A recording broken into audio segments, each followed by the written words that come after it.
Hello everyone, I'm Kevin Coppinger, the Sheriff of Essex County. I wanted to take a few minutes to just explain the STAR program and the vision I have where I think this will be a huge important piece of our efforts to reduce recidivism in the Commonwealth of Massachusetts, and particularly here in Essex County. My background quickly is I've had a long career in law enforcement before I became sheriff. I was a police officer in the City of Lynn for 33 years, the last 7 as chief of police. And over those years, I watched and I learned about how the system works. And sometimes the system is like a revolving door where individuals will get involved with the justice system, will get sentenced to jail or the House of Correction, and then upon reentry, they go back to their old habits, which brings them right back into the criminal justice system and right back into the jails. And as I watched this, I used to think there's got to be a better way. And when I first ran for sheriff, and I've been in office about 5.5 years, one of my visions, or my vision was, we have to find a better way. And that better way is really, while these individuals are in our custody, we want to find out what are the reasons that they're there? What are the root causes of crime that brought these individuals into our system? And we've developed, a lot of great programs in Middleton, in our pre-release centers up in Lawrence and in Salisbury for the ladies. And what we focus on are how can we give these individuals the resources and the assets so when they leave us, they don't come back. And what I'm talking about is programs such as educational programs, which we do quite a lot with Northern Essex Community College as well as Merrimack College. We do a lot of clinical programs for treatment of mental health and substance abuse issues, it's rampant everywhere in society and including inside our jails. We also do a lot of vocational programs where we're trying to teach the inmates a trade or a job skill that they can have so when they leave us, they can get back onto the employment roles and become productive members of society. And let's keep in mind substance abuse and, as I mentioned, mental health. These are key, and a lot of these programs we also have inside the jail will focus on treatment for these individuals, whether it's medication-assisted treatment for those suffering from the opioid epidemic, or mental health, where we do different programs in different housing dormitories where we're actually giving them much more intensive treatment. So when I say what's the STAR program, when I talk about this, we want to take the good, productive programs that we have inside our jail, and we want to roll them out into our partnerships with our community friends throughout Essex County. And we start this, as we look, we go out to the community and say, okay, who is out there that can bring these resources to not only to us, but to the inmates upon reentry? And we do this working with our court system. Traditionally, the roles of the jails were based on care, custody, and control of the inmates. What's more commonly referred to as warehousing. So an inmate would get sentenced to jail, they'd come in, assigned to a cell, get 3 square meals a day, a little bit of recreation time, that was it. So at the end of the day, we're just returning that individual back to the community, back to their roots, and without any added direction or guidance. Quite often, I can tell you through my experience in law enforcement, they go back to their fellow individuals involved with crime, the drug dealers, gangs, whatever it may be, and they just come back into the system. Today's focus on corrections, particularly here in Essex County, where I'm trying to move that bar, raise that bar in corrections to a new level, is let's take that care, custody, and control, because we always have to maintain that as our base. And I say this tongue-in-cheek quite often, but we have a captive audience. So while these individuals are in our custody, let's give them the resources that we can help to fix the problems that they're facing and give them the opportunity to succeed when they do leave jail with all these programs and educational, vocational, and as well as the other treatment services for mental health, substance abuse, and other maladies they may have, just so the fact that when they release, they don't come back and we can reduce our incarcerated population successfully. When somebody first comes into the criminal justice system, they could go to court and their case is adjudicated there, and if they get sentenced to jail, they arrive at our institution. Here is in Middleton in Essex County. We call that day one. Reentry starts day one. So for here in Essex County, our staff look at this as the individual comes in and we'll say, okay, how are we going to work with this individual? How are we going to fix the problems he or she faces, and how are we going to give them a chance of success upon reentry when they finally leave, whether that's 2 days away or 2 years away? We're going to plan day one. Think of it as if when you may go to your doctor, medical doctor, for an issue. If you break your leg falling on ice or tripping over a curbstone, you're going to go to your doctor and he's going to write you up an individual treatment plan. First of all, there might be some surgery to fix the break. Then you're going to be in a cast. Then you're going to go to physical therapy. Then you're going to do some other things the doctor's going to lay out. He's giving you a plan. What we're trying to do is let's come up with an individual treatment plan for these individuals who are being incarcerated on day one. Again, let's look at the root cause of the problem. Why are you here? What happened? Let's look at the individual strengths and weaknesses in their life. Do they have family support? Do they have employment? Do they have friends and others in the community who may help them? And why are they doing what they did that caused them to come into the jail system? So when we look at that and then we find those answers, almost like the treatment the doctor gives you for the broken leg. Okay, how do we fix it? They don't have a job, they don't have a skill, we'll get them into the vocational training programs. Suffering from substance abuse, we'll give them the clinical piece of it so they can understand how to say no to drugs and how to deal with addiction. And we also have the medication-assisted treatment there. We will give them some medication to offset their addiction issues and try to help them clear up those problems. And again, I keep talking about the mental health, which is so big right now throughout society. And we have a lot of folks inside that we have the mental health clinicians, again, going to come up with an individual plan for that inmate so we can treat those issues. So when they leave, again, they have a better chance of success. The vision for STAR is to reduce recidivism, prevent incarceration, really by streamlining access to community resources in a way that's going to enhance lives. We are trying to create a center where high-risk populations, whether they're in the community already or will be releasing from being in custody, have a place where they can obtain all sorts of types of support. So whether that be vocational, educational, or clinical, they can come here and receive that support as well as receiving it from the community-based supports as well. When you have community-based buy-in, now it's a bigger option for success, or a bigger chance for success, because now you got people in the local community who may know these individuals on a much more friendly basis because they see them all the time. They might have gone to school with them. They might have worked with them before. But tapping into those local services, which I found through my career as a police department, they're out there. You just have to go ask. And they will come to the table and they will help. And in this day and age of where we're much more open and willing to discuss problems, we all have problems in our lives. And the doors are open now, and folks are just admitting they may have a substance abuse problem, a mental illness, or somebody in their family with this, or other social issues that right now are finally coming to the surface, and people aren't afraid to talk about it in this day and age. A lot of these things affect the inmates and their mental health and their whole social stamina. Social status, excuse me, and that's what should help the whole program here as we roll it out. So one of the things that we know is that incarceration can really happen to anybody, as can homelessness and a multitude of other social issues. Many folks that end up in a situation that they're incarcerated are often individuals that never really expected that to happen in their lives, right? So, and this can really affect them in a lot of ways. The profile of justice-involved individuals that are housed in correctional facilities, and one, I think that there are some, there's definitely a stigma attached, and not every individual that ends up in custody is an individual that is not worthy of a second chance. So I think, again, one of the pieces that's really unique about this program is that we are offering folks second, third, and fourth chances, and even more. It might not only be us from the sheriff's department, but again, probation officers, parole officers, and you're going to hear about STAR navigators a little later on, who are going to give that inmate or that former inmate individualized supervision and guidance so we can keep them on the straight and narrow.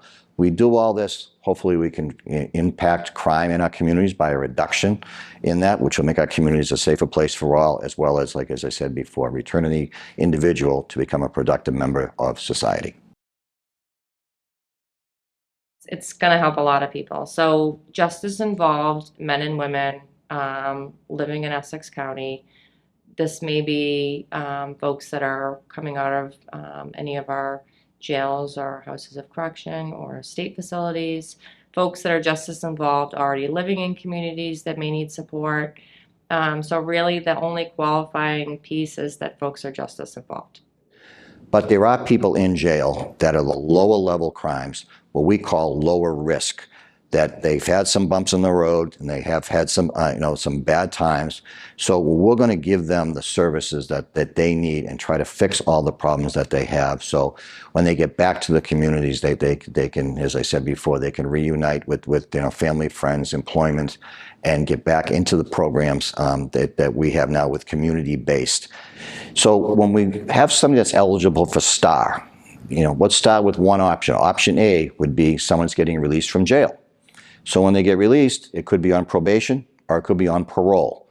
And those two areas, a lot of times they'll become with conditions of what the individual must do upon release. So we propose to the courts that maybe they'll be, one of these conditions would be to our STAR program. We will take those services I mentioned that are going on inside our jails today, and they'll be now community-based, starting in Lawrence and in Lynn right away. And hopefully down the road we can even expand further in our communities. And we'll get the input from the judges, as I mentioned before, the probation officers, the district attorney's office, which we work very closely with, defense counsel, the local police departments, and anybody that's in the system involved with this individual's case. So every day in all the cities and towns in Massachusetts, folks are released, either they've posted bail or their bail conditions have changed and are now returning to the community. Many of these individuals were folks that may have been active in programming behind the wall. And for many of those folks, we anticipate are going to want to continue some of the work that they've done. So whether it's preparing to take their high set, completion of a vocational program, completion of a clinical program, it could be anger management or a parenting class.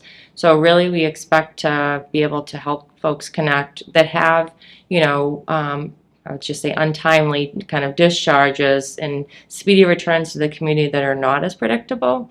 So we really hope to capture a bunch of those individuals. So one of the things that we know about justice-involved individuals is that folks often get overwhelmed. We know that one of the biggest barriers to successful reentry really is around that folks don't know where to start. So one of the key pieces with STAR really is around creating a roadmap for folks that's going to focus on the areas that are of the highest need for them, which is really, this model focuses on the risk to recidivate, which turns into increased likelihood for that they would need custodial levels of supervision, which impacts their community. So for us, being able to work with participants, identifying their strengths, but really the areas that are of highest need is one of the pieces that we're most excited about. So our STAR navigators are essentially case managers, but so much more than that, because they are really there to be the major point person for the participants that come into the center. We're really charging them with developing enhanced relationships with participants, so they want to be here and they continue to utilize our services on a frequent basis. They'll be facilitating meetings. They'll really be in charge of developing and nurturing relationships with our community partners in both the Lynn and the Lawrence communities, but even across the entire Essex County. In addition, they're really the leaders of the multidisciplinary team as well. They'll be facilitating our case planning and case review meetings, doing the development of the case plannings based on the assessments they do when the folks first come in the door. It's super important and something that within the Essex County Sheriff's Department we're starting even before folks leave custody. So we've been having the navigators visit the various facilities and start gathering referral information, and we'll continue to do that. So as we get referrals, the navigators will go out to the different facilities to meet with the folks in custody, start developing that relationship, because we find that having those relationships up front makes it easier for people to come in the door in the first place, and then to continue with that relationship, so they can really serve as that advocate for somebody, really get to know them, what their needs are, and what their goals are, and just really help them with developing that case plan so that they can reach their goals and be successful with their family, with their community, jobs, education, all those things.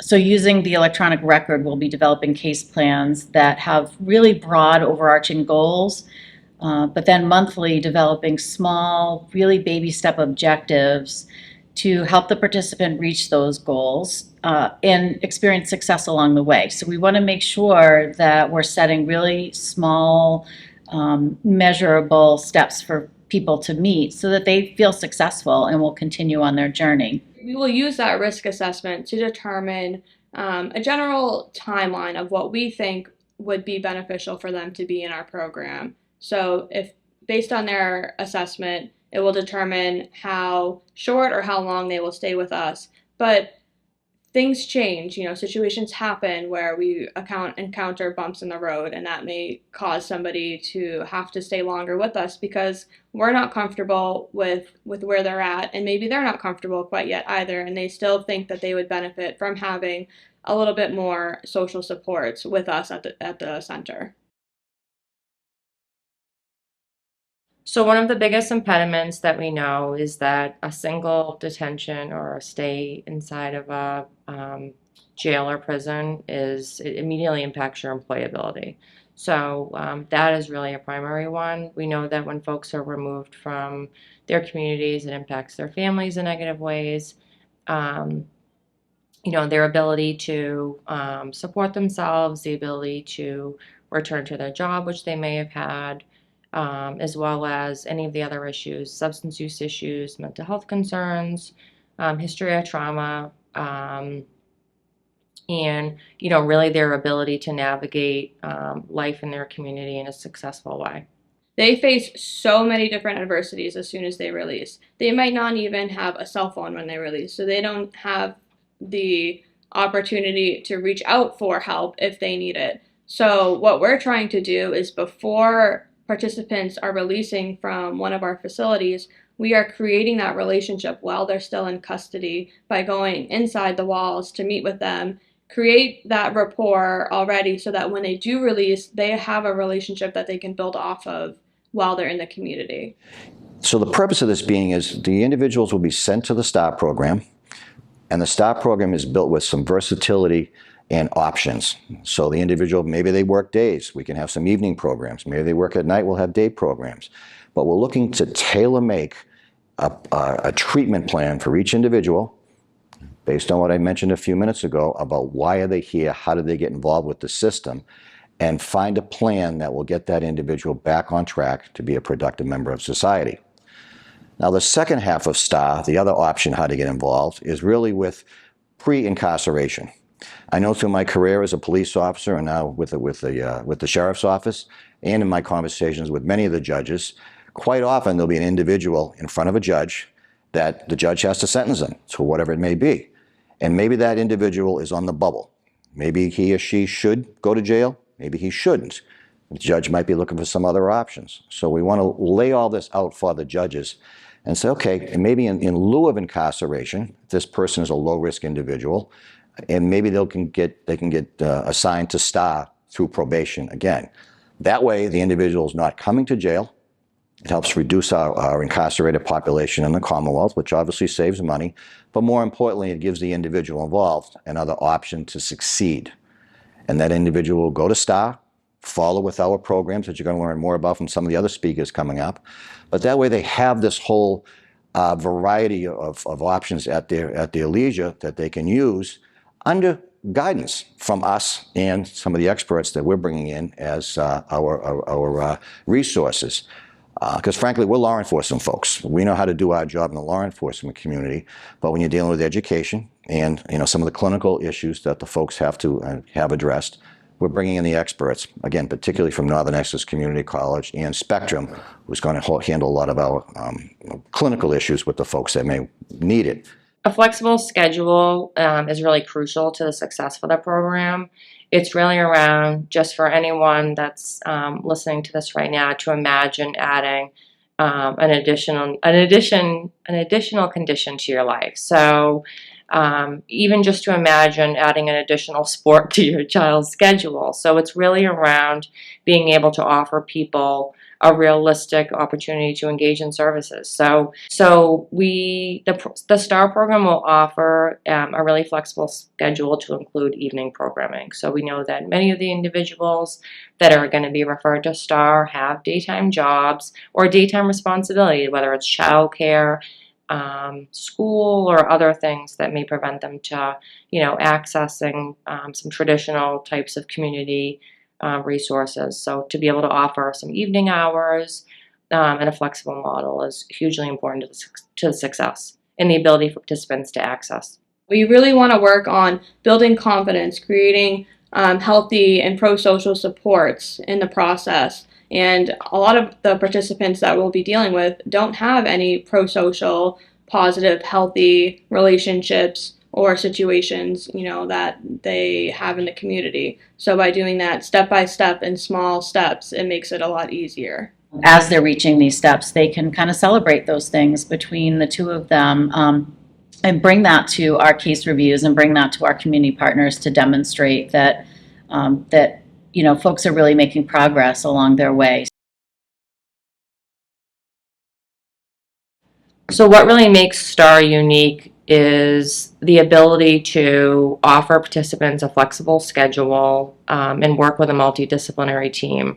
Our model is such that one of the biggest pieces that we know that will help successful reentry really is that smooth community handoff. So having our STAR navigators be able to connect with individuals while they're still incarcerated is one piece that I really see as different from other community-based models that work with justice-involved individuals that we're most excited about. So this program is different because we are a 100% voluntary program, meaning the clients want to they want to change to create a positive and healthy lifestyle for themselves out in the community.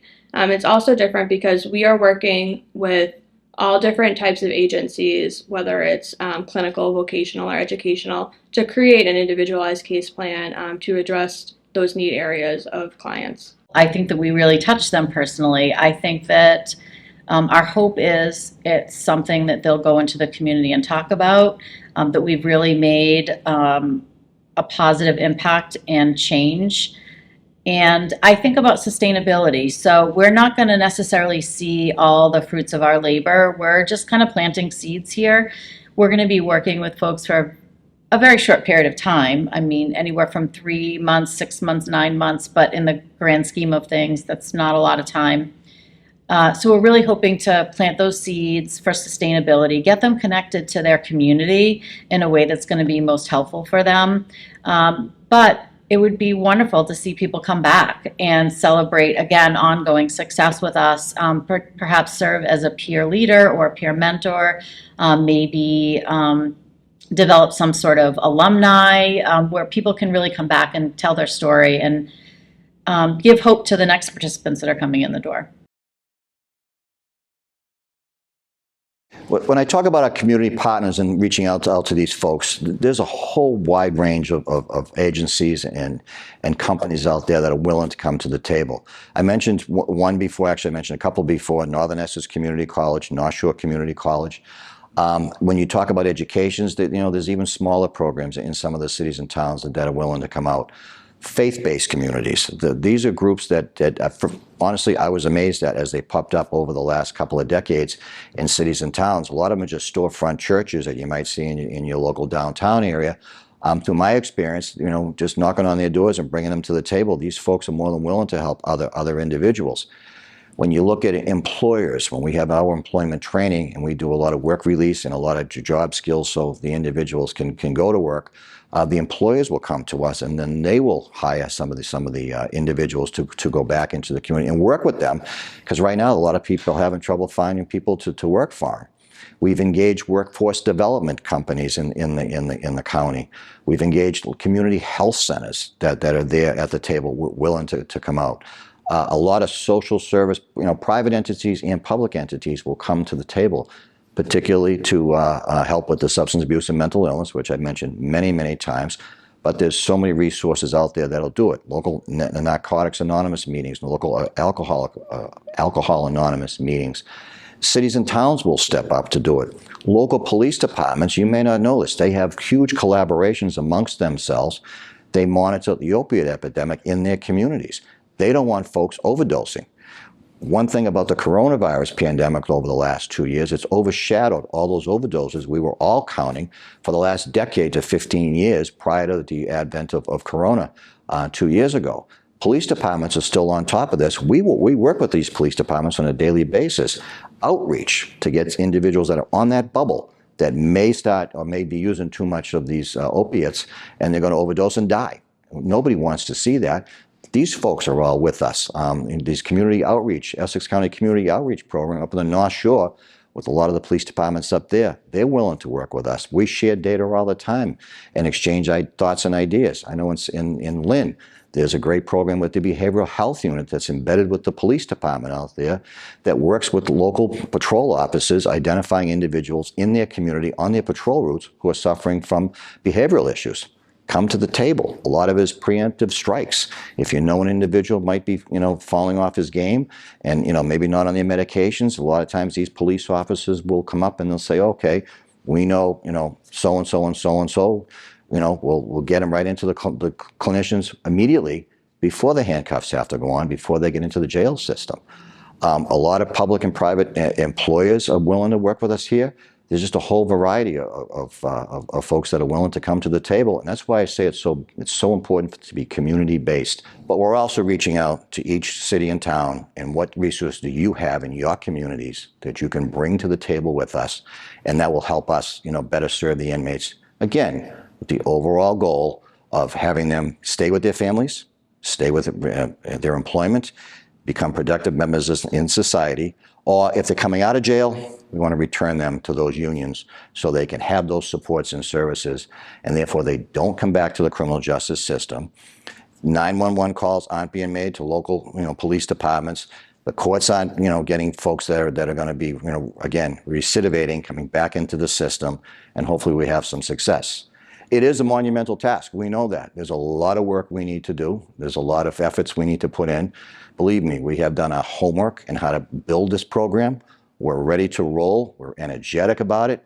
We had right now I'm up in Lawrence at our Star office here. We had a grand opening last week. Tremendous support from all the individuals I've already mentioned here. And in fact, this morning I was on a call with North Shore Community College, and we were talking about this, and a lot of their partners. Everybody's very energetic about it, and they want to come to the table and help because it's a common cause we all want to address today. So I opened the door up. We are going out to all the courts in the county in the next couple of weeks to do more of a deep dive into the details of how it's going to operate so everyone understands and how this program works and how it can be, people can take advantage of it. But if you're watching this and you have a resource or an agency that would like to help us, you'll have some contact information at the end of this video. So we welcome everybody because this is a community-based referral program. Again, I just want to thank you so much for watching this video and taking interest in our STAR program. If you go to our website, www.essexsheriffma.org, or our Facebook page, you can learn a lot more information about that. As we progress down here, again, as I mentioned before, if you have any thoughts, ideas, suggestions, or you're willing to come to the table and work with us on this, our contact information is on the website there. You can contact me directly. My email is kcoppinger@essexsheriffma.org. Or just go to our website. You'll find me there. I know that's a lot to write down. It's a mouthful and a half. But please, I think this is really, really important to all of us. And as we get out into the community, we talk to folks, people all realize that there's a need for this. And I think we're on the track to providing that need and being very, very successful. So thank you for your time, and we welcome any input and suggestions.